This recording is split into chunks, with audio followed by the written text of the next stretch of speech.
ఈరోజు మనం the mountain is you అనే పుస్తకాన్ని గురించి తెలుసుకుందాం. రచయిత్రి బ్రియానా వీస్.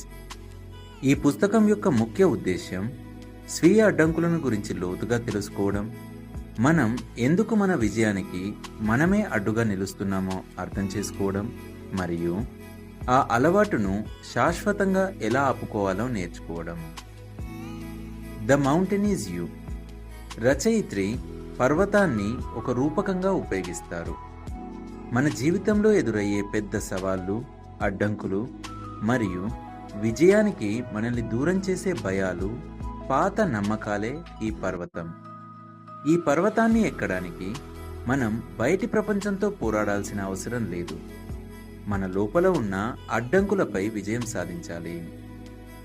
స్వీయ విధ్వంసం అంటే ఏమిటి? మనం తరచుగా మనకు మేలు చేసే వాటిని కాకుండా మనకు తెలిసిన సురక్షితమైన పనులను ఎంచుకుంటాం. ఇది బలహీనత కాదు, కానీ మన మెదడు మనల్ని రక్షించడానికి ప్రయత్నించే ఒక పద్ధతి. మన అంతర్గత అవసరాలు మరియు పాత గాయాల నుండే ఈ అలవాటు పుడుతుంది. Understanding the root cause.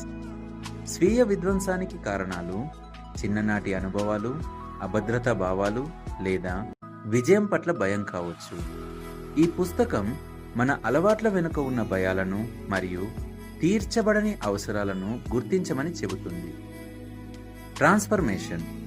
మన పాత అలవాట్లను వదిలించుకోవడానికి మనం లోతైన అంతర్గత కృషి చేయాలి. Emotional intelligence. ఎమోషనల్ ఇంటెలిజెన్స్ పెంచుకోవడం, మన భావోద్వేగాలను అర్థం చేసుకోవడం మరియు వాటిని ఆరోగ్యకరమైన మార్గంలో నిర్వహించడం.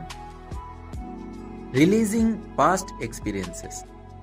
పాత గాయాలు మరియు కష్టాలు మన ప్రస్తుత నిర్ణయాలను ప్రభావితం చేయకుండా వాటిని వదిలేయడం. Acting as your highest future self.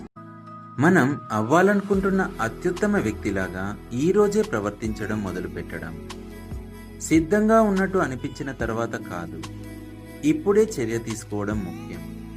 చివరగా, ఈ పుస్తకం ద్వారా తెలుసుకునేది మీ లక్ష్యాలకు మరియు ఆశయాలకు మధ్య ఉన్న అడ్డంకి ప్రపంచం కాదు, మీరే.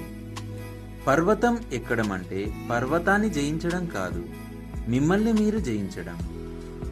మీ అంతర్గత శక్తులను మరియు నమ్మకాలను మార్చుకోవడం ద్వారా మీరు మీ పూర్తి సామర్థ్యాన్ని చేరుకోగలుగుతారు. Thank you.